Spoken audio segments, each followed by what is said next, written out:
Hey, it's great to see you, church. I just wanted to bring you on this great Friday a word of encouragement from Crossroads. We're so glad that we can be with you this way. And we just wanted to ask you a question today. Have you ever felt tired, ready to give up during this whole quarantine thing? It just seems very difficult. I think a lot of people are feeling down and they're feeling discouraged. Things are hard. Maybe you've encountered an obstacle. And you look and you're in the middle of the road looking at this obstacle, and you look up and you can't see the top, and you look around and it just seems huge and it seems insurmountable, like there's no way that you're going to be able to overcome this obstacle. There's no way you can win. Well, maybe there's not without help. And that's what we want to talk about today. We want to join a story from the book of Exodus. It's in Exodus chapter 17, verses 8 through 16. You can read that later. I would encourage you to do that. But it's about a guy named Moses.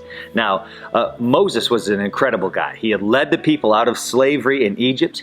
And while he had done that, God had provided for all of their needs. Water in the desert, quail, manna. Even the shoes on their feet and their clothes didn't wear out for 40 years.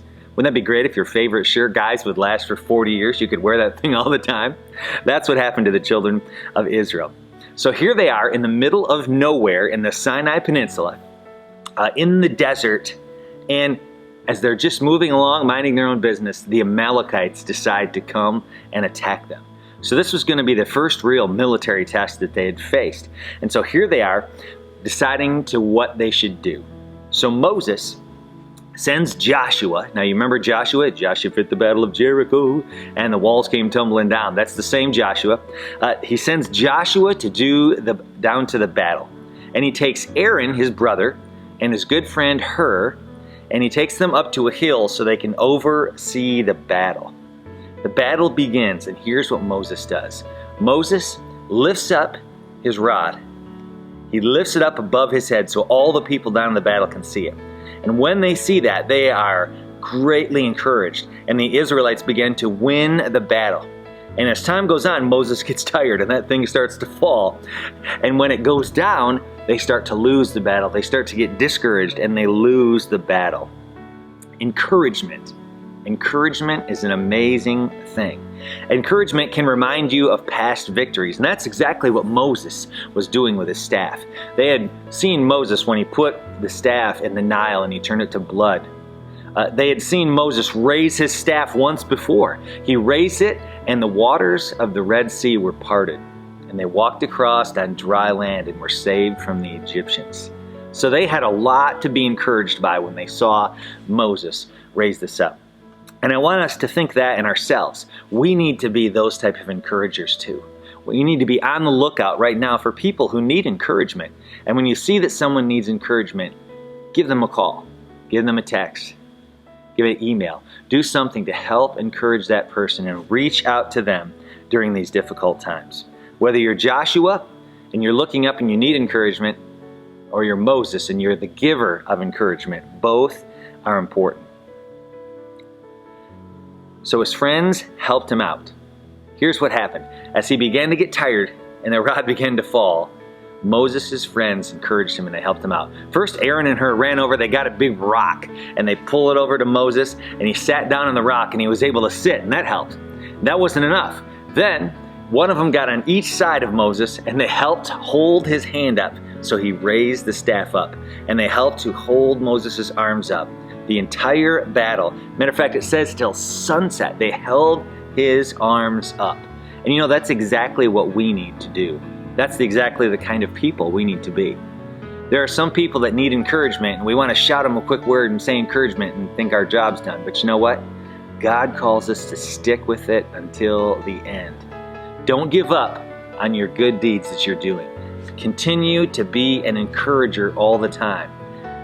Make sure you don't give up and continue to do that.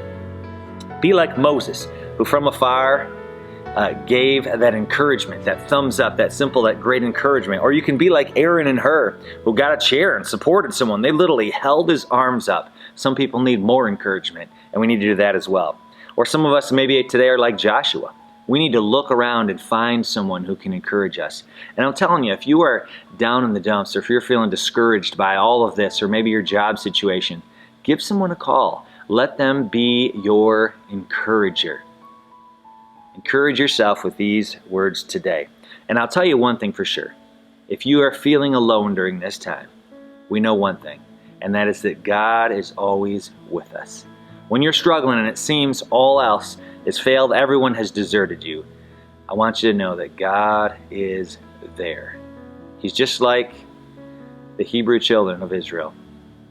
When there was another person in the fire and he was standing next to them.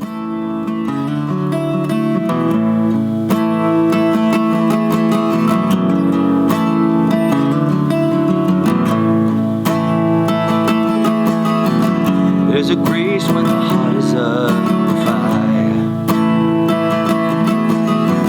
Another way when the walls are closing in.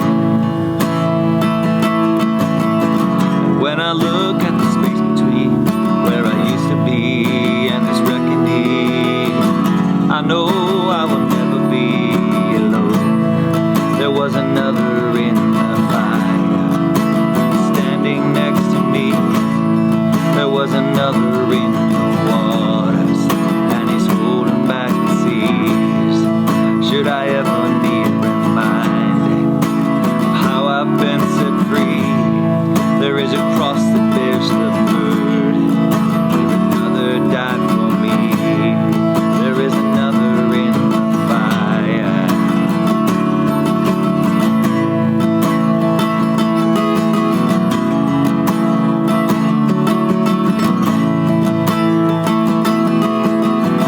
All my dead left for death beneath the waters. I'm no longer a slave to my sin anymore.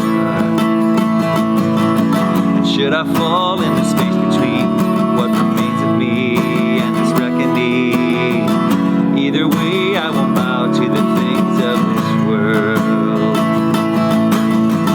And I know I will never be alone. There is another in the fire, and it's standing next to me. There is another in the waters, and he's holding back the seas. Should I ever need reminding what power has set me free? There is a grave that holds nobody, and now that power lives in me. There is another in the fire. Oh, there is another in the fire. Oh, and I can see the light in the darkness, and the darkness bows to him. And I can hear the roar in the heavens as the space between where sin, and I can feel the ground shake beneath us as the prison walls cave in, and nothing stands between us. Nothing stands between us.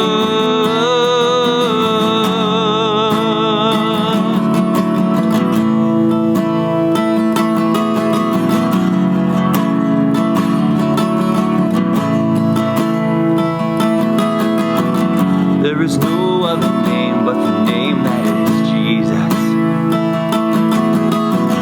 He who was and still is and will be through it all. So come what may in the space between all the things unseen and this reckoning, I know I will never be alone. I know I will never be alone. There'll be another in the fire, and he's standing next to me. There'll be another in the waters, holding back the seas. Should I ever need reminding how good you've been to me? How come the joy come every battle? 'Cause I know that's where you'll be.